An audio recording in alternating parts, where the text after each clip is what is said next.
अस्सलाम वालेकुम एवरीवन, क्या हाल चाल है आप लोगों का? ठीक है, अल्लाह का शुक्र है, मैं भी बिल्कुल ठीक हूँ। अच्छा यार, आज की वीडियो स्टार्ट करने से पहले ना थोड़ा सा देख लेते हैं कि लास्ट वाली वीडियो में हम लोगों ने क्या डिस्कशन की थी और इंडेक्स ने किस तरीके से परफॉर्म किया है। अच्छा, कल वाली वीडियो में मैंने आप लोगों को बताया हुआ था कि हमारे पास जो अपसाइड एक सपोर्ट थी 1,57,800 वाली सपोर्ट है, इंडेक्स ने सपोर्ट को ब्रेक कर दी और डाउनवर्ड साइड पर मैंने आपको एक ट्रेंड लाइन सपोर्ट का बताया हुआ था जिसकी सिग्निफिकेंस काफी ज्यादा थी। जब जब इंडेक्स इस ट्रेंड लाइन सपोर्ट पे आया है तो हमें एक अपसाइड बाउंस देखने को मिला है। सो मेरा यही था कि इंडेक्स इसी ट्रेंड एंड सपोर्ट पे ही ट्रेड हो रहा है, इंशाल्लाह यहाँ से बाउंस आ जाएगा। सो आज एग्जैक्टली उसी तरीके से हुआ, गैप अप ओपनिंग हुई है, ओपनिंग होने के बाद इंडेक्स इसी सपोर्ट के ऊपर ही सस्टेन करता रहा, ट्रेड होता रहा। लास्ट वीक ओवर्स में थोड़ी सेलिंग देखने को मिली है और अगर हम ओवरऑल देखें तो ओवरऑल हमारे पास आज 390 पॉइंट्स की पॉजिटिव क्लोजिंग देखने को मिली है। सो अगेन इंडेक्स अभी अपने अपसाइड उसी सपोर्ट के ऊपर ही आ गया, 1,57,800 वाली सपोर्ट। सो अगर ये सस्टेन होती है अपसाइड, हम 1,60,000 वाली रेजिस्टेंस को देख रहे हैं। अगर ये सिस्टम ब्रेक होती है तो फिर हमारे पास डाउनवर्ड साइड 1,56,000 वाली सपोर्ट है। सो अभी इसी सपोर्ट को वॉच करें, चलो इंडेक्स जो है वो परफॉर्म कर जाएगा। इसके अलावा हम कुछ स्टॉक्स देख लेते हैं, बट उससे पहले अगर आप लोगों ने मेरा चैनल सब्सक्राइब नहीं किया तो जल्दी से आप लोग चैनल सब्सक्राइब कर दें। और अगर आप लोग मेरे साथ व्हाट्सएप पे कनेक्टेड रहना चाहते हैं तो ये मैंने व्हाट्सएप कम्युनिटी बनाई हुई है। सो आप लोग ये इस कम्युनिटी को भी ज्वाइन कर सकते हैं, ठीक है। चलें अब कुछ स्टॉक्स देख लेते हैं। सबसे पहले जो है वो मेरे पास हाइफा है। हाइफा मुझे काफ़ी अच्छा लग रहा है। ये पहले यहाँ पे तो काफ़ी टाइम से ही अपने एक्यूमुलेशन फेस में ही ट्रेड होता रहा है। यहाँ पे जुलाई के महीने में इसने ब्रेकआउट दिया था।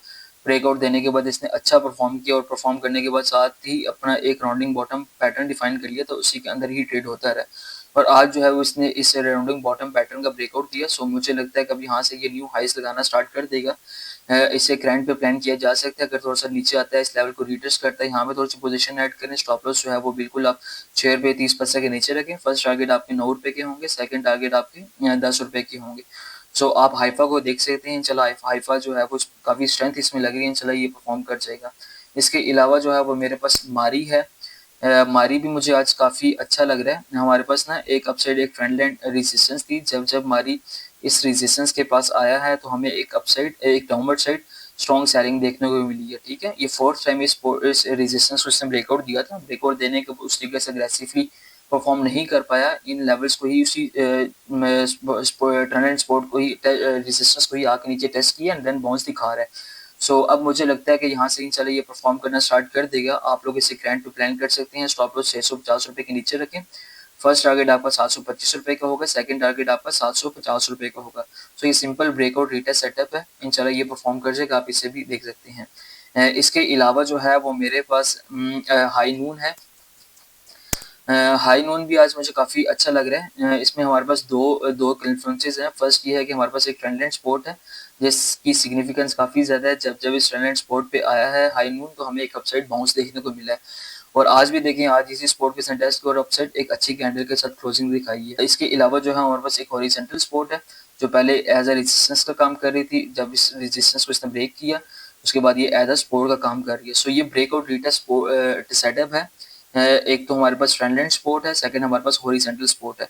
और जब जब ये दो कॉन्फ्रेंसेस एक साथ होते हैं तो इसकी प्रोबेबिलिटी काफ़ी ज़्यादा होती है परफॉर्म करने की। मैंने कुछ दिन पहले आप लोगों के साथ जेएसएमएल का ट्रेड प्लान बताया हुआ, तो इसमें हमारे पास यही दो चीज़ें हो रही थी। एक ट्रेंड लाइन सपोर्ट थी, एक हमारे पास हॉरिजॉन्टल सपोर्ट थी। और उसके बाद जो है वो जेएसएमएल ने उसी तरीके से परफॉर्म किया था। देखिए उसी तरीके से परफॉर्म किया, हमारे अपसे टारगेट सेट किए थे। सो ये वाला हाई नून भी मुझे यही सेटअप लग रहा है। इंशाल्लाह ये परफॉर्म कर जाएगा। आप लोग करंट पे से प्लान करें, स्टॉप लॉस इस जोन के नीचे रखें। टेक प्रॉफिट आपका आराम से 1240 रुपए का हो सकता है। सो आप हाई नून को भी देख सकते हैं। चला हाई नून परफॉर्म कर जाएगा। इसके अलावा हम कुछ कमेंट्स ले लेते हैं कि लास्ट वाली वीडियो में आप लोगों ने क्या कमेंट्स किए, उनके आंसर्स कर लेते हैं, ठीक है। ये एहसन कह रहे हैं great analysis, kindly review about facto. Facto का मैं आपको बता देता हूँ। फैक्टो की हमारा जो ट्रेड प्लान मैंने आपको शेयर किया हुआ था, इसकी अपसाइड हमारे टारगेट्स थे वो हिट हो गए। फर्स्ट टारगेट मैंने आपको ₹120 का बताया हुआ था, सेकंड टारगेट आपको 130 का बताया हुआ था। सो फाइनली हमारे फर्स्ट टारगेट तो हमारे हिट हो चुके हैं। सेकंड टारगेट्स के लिए हम इसे राइट कर रहे हैं। अगर आप लोग आपके पास है तो आपको यहाँ पे सेल करना चाहिए ₹120 पे, ठीक है। और फ्रेश एंट्री फिलहाल इसमें नहीं बनती। और अगर आप इसमें फ्रेश एंट्री करना चाहते हो तो फिर आप वेट करो, ये या तो नीचे आए इन लेवल्स को रिटेस्ट करें या फिर 110 वाले लेवल को रिटेस्ट करें, फिर यहाँ से बाउंस मिल सकता है। लेकिन करंटली फिलहाल एंट्री नहीं बनती। यहाँ पे हमने इसे बताया हुआ था, यहाँ से आपको बाई करना चाहिए था और टारगेट्स हमारे फर्स्ट टारगेट हिट हो गए और हम अब सेकंड टारगेट के लिए इसे देख रहे हैं। इसके अलावा जो है ये सनवाल कह रहे हैं कि great analysis set again Hamza keep it up FCL please thanks so huge buying millions of buy orders in the past week regards. अच्छा एफसीएल का आप कह रहे हो मिलियंस ऑफ ऑर्डर्स जो हैं वो लास्ट वीक इसमें जनरेट हुए हैं, तो इसका चार्ट जो है वो हमें तो इसमें काफ़ी वीक दिख रहा है। इसमें हमारे पास एक पैरा चैनल बना हुआ है जिस पैरा चैनल की अपसाइड रेजिस्टेंस से ये रिजेक्शन लेता है और अभी भी इसी रेजिस्टेंस से रिजेक्शन लेके नीचे आ रहा है। सो अगर ये रिजेक्शन स्ट्रॉन्ग रहती है तो फिर डाउनवर्ड साइड ये 2300 रुपये तक भी आ सकता है। सो ये मुझे फिलहाल काफ़ी वीक लग रहा है। अगर आपके पास है तो आप अपना स्टॉप लॉस जो है वो 2300 रुपये के नीचे रख लो। अगर 2300 रुपये के भी नीचे ब्रेक करता है तो फिर और नीचे चला जाएगा। सो 23 रुपये का स्टॉप लॉस रख के आप इसे होल्ड रखो। अगर आप करंट पे भी निकलना चाहते हो, क्वांटिटी आपके पास ज़्यादा है तो आप करंट पे भी निकल सको, ठीक है। इसके अलावा जो है ये डाउनवर्ड साइड इमरान सिद्दीकी कह रहे हैं kindly guide about BOP in today vlog. यार बीओपी का आज जो है वो काफ़ी लोगों ने बीओपी का पूछा हुआ है। बीओपी जो है यार यहाँ पे मैंने आप लोगों के साथ इसका ट्रेल प्लान शेयर किया तो यहाँ से तकरीबन इसने 70-80% के रिटर्न्स दिखाए थे। सो हमारे अपसे टारगेट जो थे वो सारे हिट हो गए। अभी करंटली इसमें कोई टेक्निकल सेटअप नहीं बन रहा। अगर आपके पास है तो आप 24 रुपये के नीचे स्टॉप लॉस रख के इसे होल्ड रखो। अगर 24 रुपये को ब्रेक करता है तो फिर डाउनवर्ड साइड 20 रुपये तक भी आ सकता है, ठीक है। इसके अलावा जो है ये शाहिर कह रहे हैं स्टाइलर इमेज का बता दें। स्टाइलर का मैं आपको बता देता हूँ। स्टाइलर्स वैसे उस तरीके से ट्रेडेबल स्टॉक नहीं है, उस तरीके से इसमें ट्रेडिंग नहीं होती। अगर आपके पास है तो अब आपके पास स्टॉप लॉस ये होना चाहिए अपने पैरल चैनल में ये ट्रेड हो रहा है और अपने पैरल चैनल की रेजिस्टेंस से रिजेक्शन ले रहा है। सो ये हो सकता है 40 रुपये तक नीचे भी आ सकता है। सो अगर आपके पास है तो आप 40 रुपये के नीचे स्टॉप लॉस रखो। 40 को भी ब्रेक करता है तो फिर सेल कर देना, ठीक है। जब तक 40 के ऊपर है तो आप इसे होल्ड कर सकती हो।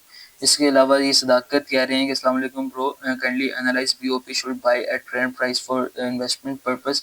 यार इन्वेस्टमेंट पर्पस के लिए वो स्टॉक्स देखा करो जो स्टॉक्स अपना साइडवेज होते हैं, जो अपनी एक्यूमुलेशन फेज में होते हैं। कभी भी लॉन्ग टर्म इन्वेस्टमेंट जो आप उसमें मत किया करो जो स्टॉक्स ऑलरेडी निकल चुके होते हैं, ठीक है। जो स्टॉक्स निकल चुके होते हैं जिन स्टॉक्स की जो स्टॉक अपनी रैली दिखा चुके होते हैं उनमें फिर आप वेट किया करो, एक अच्छी मेजर करेक्शन का वेट किया करो, उसके बाद वहाँ पे प्लान किया करो। लॉन्ग टर्म इन्वेस्टमेंट करना चाहते हो, शॉर्ट टर्म करना चाहते हो, जैसे भी करना चाहते हो, कभी भी जब चीज़ बढ़ जाए तब आपने उसको फिर नहीं छेड़ना होता, उसमें कोई भी एंट्री नहीं करनी होती, वो कभी भी नीचे आ सकता है, ठीक है। अब जिस तरीके से बीओपी का चार्ट है तो बीओपी ने यहाँ से परफॉर्म करना स्टार्ट किया था और परफॉर्म करता करता सीधा यहाँ पे तकरीबन ये 28 रुपये का हो गया, 23 रुपये से सीधा 28 रुपये का हो गया। तो अभी यहाँ पे अगर आप खरीद दोगे लॉन्ग टर्म, बेशक इन्वेस्टमेंट पर्पस के लिए खरीदो, जिस मर्जी के लिए खरीदो, तो आपका इसमें आपको वेट काफ़ी ज़्यादा करना पड़ेगा। सो अच्छा ये है कि इससे मेजर करेक्शन लेना, तो जो आपकी 22 रुपये 20 रुपये की करेक्शन बनती है, अच्छी करेक्शन, उसके बाद एक्सपेक्ट करना है दोबारा यहाँ से परफॉर्म करना स्टार्ट करें। इसके अलावा वसीम कह रहे हैं अस्सलाम वालेकुम, can you revisit AVN please. हाँ बिल्कुल, एवीएन का मैं आपको बता देता हूँ। एवीएन का सेटअप हमारा स्टिल इंटैक्ट है। हमारा जो हमने डिस्कस किया हुआ था हेड एंड शोल्डर पैटर्न, उसी के अंदर ही ट्रेड हो रहा है, उसी के ऊपर ही ट्रेड हो रहा है। और अगर इस लेवल को रिटेस्ट करता है, 50 वाले को रिटेस्ट करता है, तो अच्छा है। यहाँ पे अगेन है इस 50 रुपये से हमें दोबारा बाइंग अपसाइड देखने को मिल सकती है। स्टॉप लॉस हमारा 47 रुपये 50 पैसा के नीचे है, तो स्टॉप लॉस रख के आप इसे होल्ड रखो, ठीक है। इंशाल्लाह ये परफॉर्म कर जाएगा।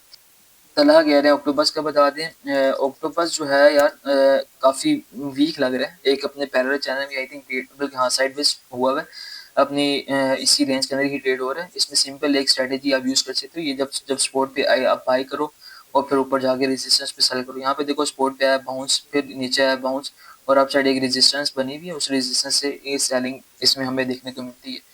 सो आपके पास अगर अब इसमें क्या हो जाता है, सिंपल है, ये भी फिलहाल साइडवेज हुआ है, आप वेट करो नीचे आता है, इस स्पॉट पे आप एक्यूमुलेट करो। फर्स्ट स्पॉट आपकी 51 रुपये बनती है, सेकंड स्पॉट आपकी 48 रुपये बनती है। सो इन दो स्पॉट पे आप इसे प्लान करो, खरीदो, और फिर एक्सपेक्ट करो कि यहाँ से दोबारा परफॉर्म करे 60 रुपीज़ तक जाए, ठीक है। इसमें अभी वेट ही करना होगा स्पोर्ट्स का, करंट पे अभी कुछ सेटअप नहीं बन रहा।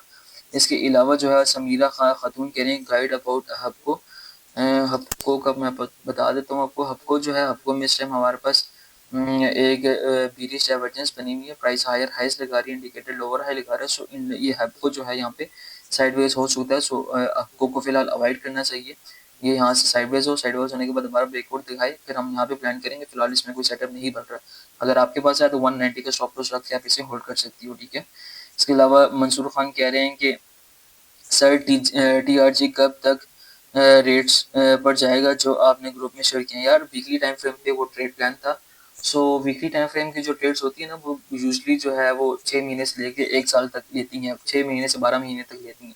सो 6 महीने से 12 महीने तक वो इंशाल्लाह परफॉर्म कर जाएगा, ठीक है। समीरा खातून यहाँ पे भी ये पूछ रहे हैं, which tool to use to create these charts. ये टूल सारे साइड पे, ये टूल्स हैं लेफ्ट साइड पे। मैं मोस्टली एक ट्रेंड लाइन यूज़ करता हूँ, ये ट्रेंड लाइन टूल है, ठीक है। उसके बाद हॉरिजॉन्टल रे है, ये हॉरिजॉन्टल रे यूज़ करता हूँ। इसके बाद ये मार्किंग के लिए ये वाला टूल यूज़ करता हूँ। उसके अलावा कौन सा टूल यूज़, हाँ ये टेक्स्ट के लिए ये टेक्स्ट वाला ये टूल यूज़ करता हूँ। सो ये टूल्स बने में, आप इसे थोड़ा सा एक्सप्लोर कर लो, आपको पता चल जाएगा, ठीक है। चलें ठीक है यार, वाइंड अप करते हैं। हम लोगों ने इंडेक्स भी काफ़ी डिटेल में डिस्कस कर लिया, आप लोगों को स्टॉक्स भी बता दिए और आप लोगों के कमेंट्स भी ले लिए। सो दैट्स इट, इंशाल्लाह नेक्स्ट सेशन में मिलते हैं। अपना बहुत सारा ख्याल रखिएगा, टेक केयर, अल्लाह हाफिज़।